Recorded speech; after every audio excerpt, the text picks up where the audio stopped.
Good morning, gang. Good morning. Welcome back to this week's Bitcoin update. First and foremost, remember, nothing discussed today is financial advice. I'm not a financial advisor, and everything's just for educational purposes only. Now that's out of the way, let's jump into some zero bullshit TA, what you guys are here for, and discuss the current price action, which, let's be honest, it's not really given us much since last week. So last week we spoke would have been on Thursday, which was this daily candle here. Since then, we've gone sideways and up slightly, okay, up to where we are right now.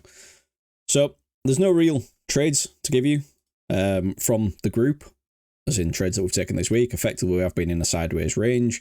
If you want to draw this range on, simply speaking, there's your low, there's your high, and we've spent the whole of the time in the middle of this range. So yes, there has been scalps to be had, and I've been taking some low time frame scalp trades, but that's not something that we discuss really that much, and it's pointless talking you through it. You can see here how we've reacted from value area high and value area low multiple times. So yeah, if you've been trading the really low time frame, you've had some good opportunities in there, but nothing crazy. The bulk of it, what I've been waiting for, is the outside edges of the range to trade, which we got last night. Now, before we continue about what I'm looking for next, as in next setups, I just want to cover something off. Now I've had a rant about this before, and you know, anyone that's followed me for a long time or is in our group knows that I like to have a rant about influencers. And this week's just been a great example.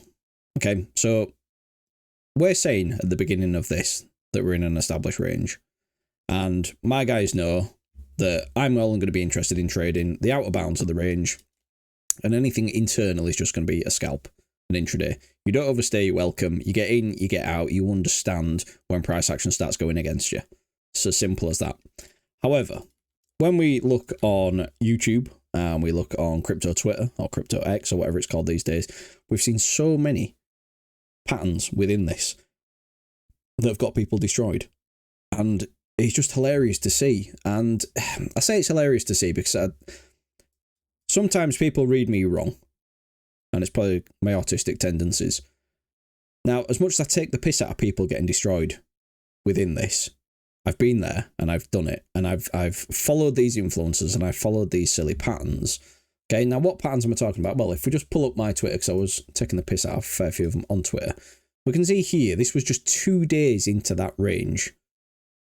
So I'm saying 2 days into a sideways range. Let's zoom in so you guys can see this better. 2 days into a sideways range, yet these kids have changed their pattern 3 times.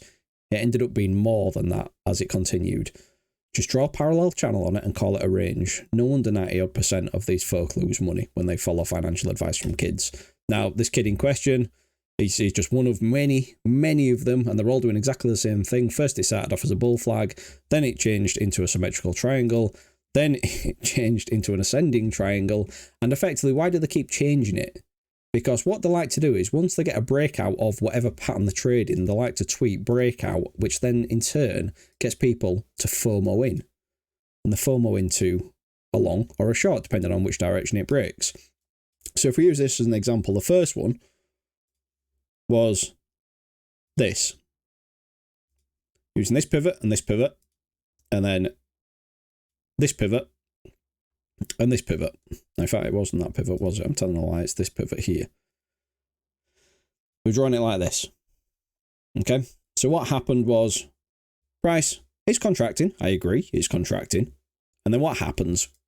You get a move like this on the 1 hour, and they all start tweeting breakout. Now, what happens at this breakout moment here? And I say breakout very loosely. People pile in, hoping to catch the absolute epic trade of a lifetime. Here we go. Where's your triangle target? Here we go. Your triangle target. That's it. And it's from the breakout. And then they'll do this and they go, right, there we go. Cool. Right. And then they probably got the stop somewhere around here because they're over leveraged and they've got no risk management in play. And they're trying to get this absolute epic trade. And then what happens is it reverses on them because it's just a wick. Because there's no pattern here. Okay, there is, I agree, there is overall a triangle, and I'll show you that in a second. But, so they get this. You know, they might get something like this. Then they finally get a breakout. So then what do? Well, they just move the triangle, don't they? There we go. So let's just move this triangle on here. Cool. Right. And we'll move this on here. There we go. Right, cool. There. Do this. And then they go, at this point here, break out. People FOMOing long, and then what it does, it just goes sideways. And then they just keep changing it, and they change it time and time again. You know, they might start using this pivot. Okay, I know that another influencer does use this pivot, and they might use this. And then break out, stopped. Break out, stopped. Break out, stopped.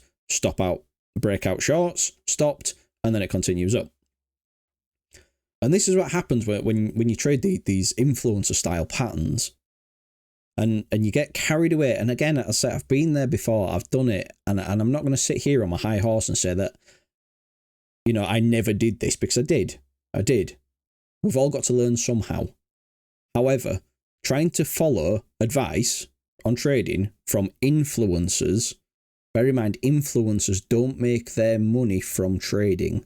They make their money from either shilling you altcoins that they've been paid to shill, or by promoting their affiliate links, or whatever other methods they've got. Maybe they've got some made up trading bot, or maybe they've like one certain influencer that's created a indicator, which is just a EMA crossover indicator, and then they're charging $4,000 for said indicator. Okay? Influencers make the money in different ways. They don't make the money in trading.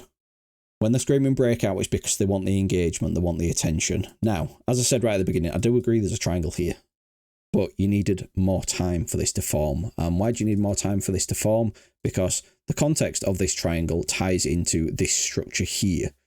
Now, if you understand Elliott wave theory, which is one big thing that we teach in the group, and it's one of the biggest components of my trading, then you will understand that these short little triangles down to this point here weren't big enough in context to the degree before it. So therefore, as I said to my group, I'm expecting a move. If we're going to have a move, then it was likely going to be over the last day or two, not back here, because I take time into consideration when I'm looking at things like that.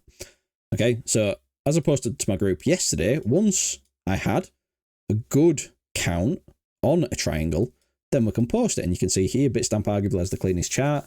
Now, what I'm referring to here is we've got a lot of charts here with this initial first wick being rather large, which throws off many counts, and that's fine.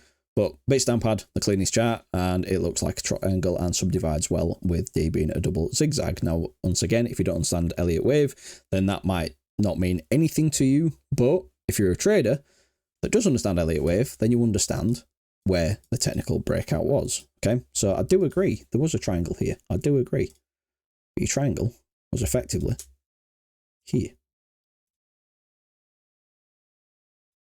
That was your triangle. Now, arguably, we could say it's a little bit lower. Either way, it's absolutely fine. But as I say, on the Bitstamp chart, it's a lot cleaner than what it is on leverage charts. And the reason, obviously, is because leverage and liquidations. Okay, but yeah, I do agree. There's a triangle. But the end of the triangle, your E was down here, which happened yesterday. There's your E leg of your triangle. And then where do you want to trade from? You want to trade from your E leg. Okay. So rather than getting involved in all these breakouts and fake outs and losing potentially over 5 or 6R throughout this whole pattern, when you could have literally just gone, well, it's a range. And in that case, if you'd have traded this range, you've effectively had one trade. And that was last night, which I did take a scalp short on. I've locked in a take profit 1. My stops are to entry. And now, if I do get stopped out and it continues higher, then no problem. It's a winning trade regardless. If it starts to roll over, then it's a winning trade regardless. Either way, it wins. Happy days. And I'm still obviously hedged long from lower. So it's a little bit of a rant, but I want you guys, if you follow us, you're following us because you want the no bullshit stuff. You want the genuine trading help. And that's what I'm here for. I'm here to help you guys. So pay attention to these kind of patterns when influencers are all posting the same patterns and changing the mind more times than they're changing their underpants. Okay? It's a sideways range until proven otherwise. Treat everything as a sideways range. Stop looking at patterns. Patterns just get people destroyed because it's all about the breakout of said pattern. Anyway, I'll get down off my high horse there. Now let's talk about what we're looking at next. Okay, what we're looking at next. Well, we've still got the TA below us. we've still got the sticky zone above us, which effectively is this region here. Okay? This is still my sticky zone. And if you've not watched my previous videos, the reason why this is my sticky zone is quite simply, it's because we're coming back into potentially this range here, and there's where the point of control is, okay, coming in roughly around 39k. But effectively, this whole zone here is of interest. So if we do have another drive up from this, we do have another drive up into this zone and start to show some weakness, then yeah, shorting all day long. Okay? Shorting all day long, not a problem. And where would I be looking to take that? Well, I'll be looking to take it back into this volume cluster here, which was, you know, a triangle in the end. And if that doesn't hold for a bounce, then we can start looking back down at this range. Back down at this range, then we've got questions to ask. Come back down to this range. Do we get a reaction from the range? Do people defend this breakout? And then we've got a long trigger. Or alternatively, do we get acceptance back into this range? And then we're starting to look at lower prices back to trading this range. If we come down here, does this mean that's it? We're coming down to take out these lows? No, it doesn't. We're still in the grand scheme of things. We're still in an uptrend. We're still making higher lows and higher highs. We're still in an uptrend. Okay, until that changes, it's still fairly bullish when we're looking on a higher time frame. Okay, but that's where we're looking at now. The next question is, what if this doesn't hold? What if this doesn't give a reaction? Where do we go to next? Well, quite simply, where we go to next is we're on a volume profile of the whole top section. So the whole area from 30k up to 69k, the whole volume profile, and we can see here the point of control. This is a macro point of control. This is a big zone here. This is roughly around 48k. So 48k, I'd argue that you could come at 48, 49k, taking out this high. So this would be my next zone I'd be watching. But first, we've got to contend with this one. So we're just looking for the sticky zones. Then within these sticky zones, we've got to see if we get a trade setup. If we get a trade setup, great, we take it. If we don't have a trade setup, we don't take it. Not a problem. Okay? Playing both sides of the market, I will still happily counter a trend. You've just got, as I've said on last week's video, you just need to know when to get out of that position. Okay? The longs at the moment are still in favour. Okay? So the longs are still printing. However, I'm happy to hedge it against the market at key sticky zones. And the first sticky zone realistically is above me. Obviously, assuming that this is taken out to the upside. If it doesn't, and it starts to drop here, no problem. Again, if it starts to drop here, no problem. Then we're looking back down here. And the same to the downside. And then obviously if we do lose this range, then we're looking back to the old range, okay, the old macro range, which if you want an update on that, go watch last week's video or any video before that, because I've covered it many, many, many times. Okay, now if you want access to my trading plans, giving you the up-to-date information, giving you my trading plans every single day of the week, apart from Sunday, then first things first, come over to our website. Our website is spitfiretraders.com. Link here to our free Discord if you want access to our free Discord. And obviously, if you do want access to our private group, then it'll cost you the grand old price of $59.95. Okay, from that, you'll get access to all the educational modules, the daily update streams now, as well as our high time frame stuff, which we do on our Chat and Chill series. And yeah, it'll cost you the grand old price of $59.95 Great British Pounds. Okay, in US dollar terms, that's roughly $75. If you do want to pay with crypto, that's fine. You just need to send me a DM within the Discord and we can get that organized, no problem. Okay. Now, if you've learned something from today's video, do me a favor, hit that like button. In the comments below, I want to know whether you are bullish biased and you think the low is in, or you're bearish biased and you think that low's going to take an out. So let us know down in the comments. This is we might revisit this on next week's video as a bit of a sentiment check. Right, gang, if you're not subscribed as well, consider subscribing, and until next time, as you were, bye bye.